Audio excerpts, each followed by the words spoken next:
Hello, my name is Shantanu Katakam. I am a first year student at IIM Trichy.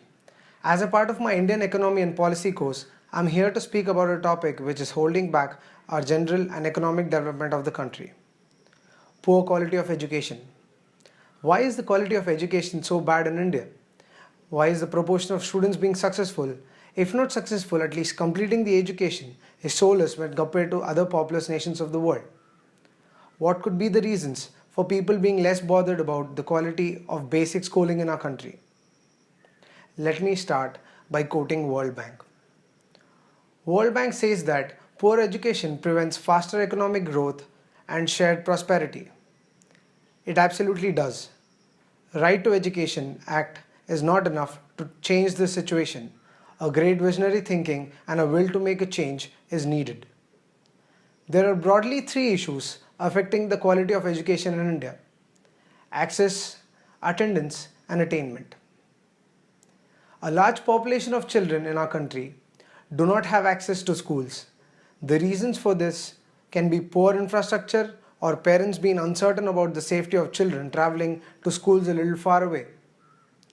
The number of institutions in our country go up as we go down the order in schooling. The system is so designed to squeeze out students at each stage. The statistics from Ministry of Human Resource Development circa 2004 says that there are about 250 institutes of national importance, about 2,500 in professional institutes, a little less than 9,000 colleges for general education, about 1,30,000 higher secondary schools, a little more than 2 lakh upper primary schools, and around 6.5 lakh recognized primary schools.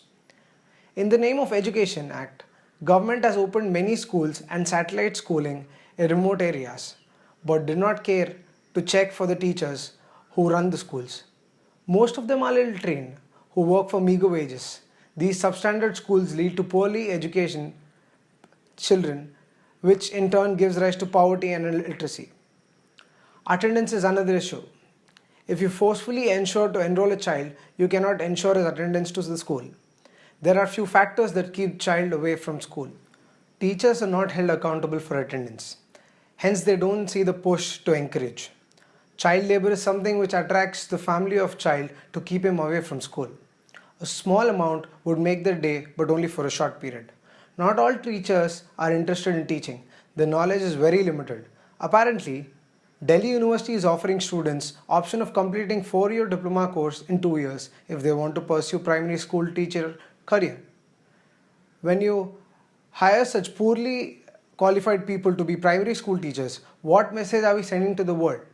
Think about it. Just spending time in school is not enough. There has to be a significant gain in skills that require an improvement in the quality of education. This will help countries in region to reap the full expected returns on their investments and generate gains in productivity and economic growth, said Philip, World Bank Vice President for South Asia.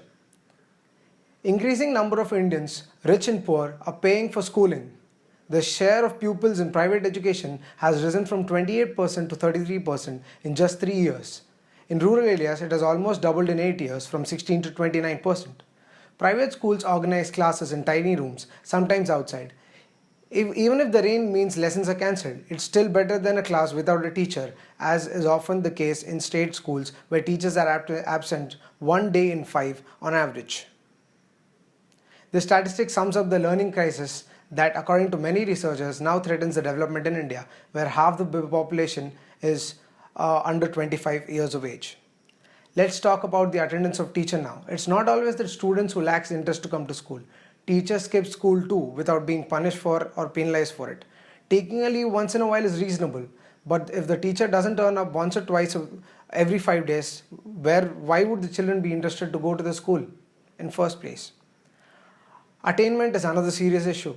Our education system is more towards goal-oriented than thought-oriented. They're least bothered about how we attain schooling, even if it was to mug up or learn by heart, where thought-oriented system would be much more interesting and involving to a child.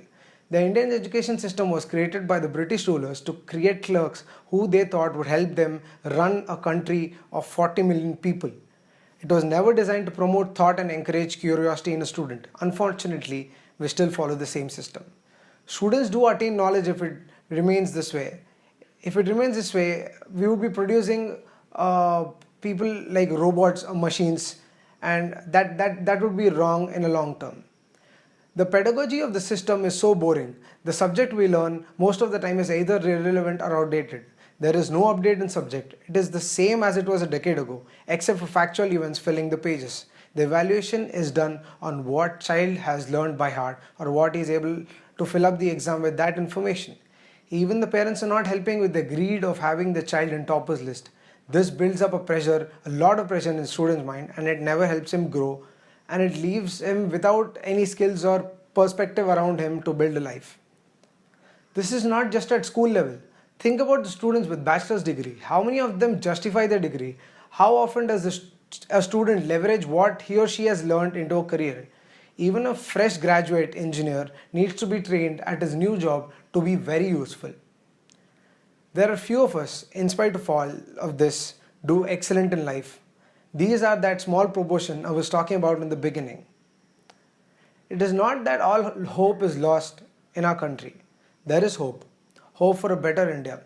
There is change happening. Youth is looking out to explore and learn. The thought process is different from what it was few years ago, even though there is hindrance to education by the negativity of a culture. Hopefully, we can see the difference in our quality of education system soon. Thank you.